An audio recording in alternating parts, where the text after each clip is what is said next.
I just wanted to make this quick, but I was watching the Youth Alpha video series this week, and it was our second week.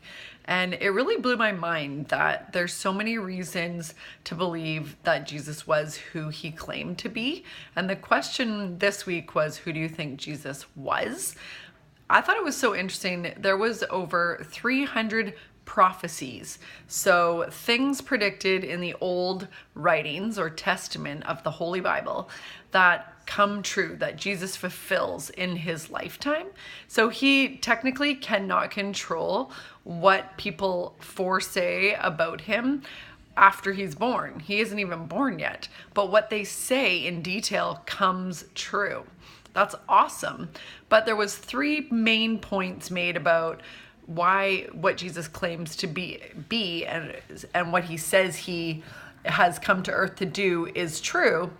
And I was listening, and 29 of those prophecies were fulfilled in one day alone. But the first thing was that when he died, his body was not found after he came alive again, after he was resurrected.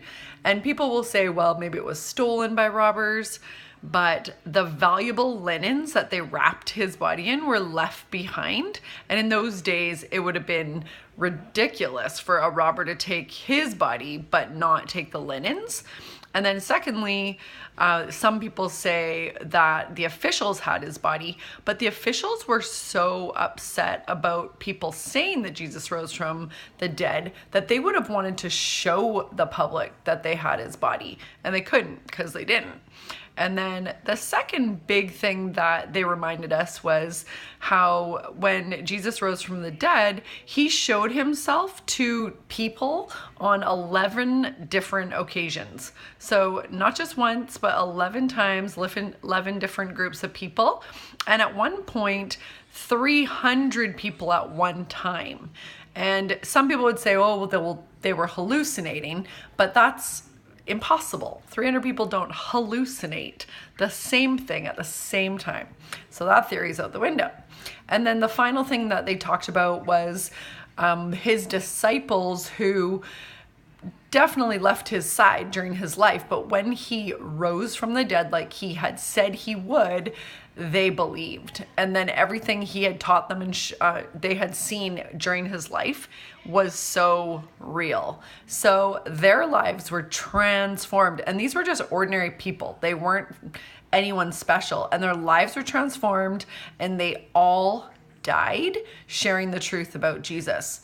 And let's face it, no man is going to die for anything or go through torture or pain or anything if it really does not mean a lot and if it isn't the truth. And it meant a lot. Their lives were transformed by the presence of God's Son in their life. So that's huge. And I just wanted to pass that on because it was a good reminder to me that our God is real, and he sent his son to die on a cross, and he rose again, and he will be coming back.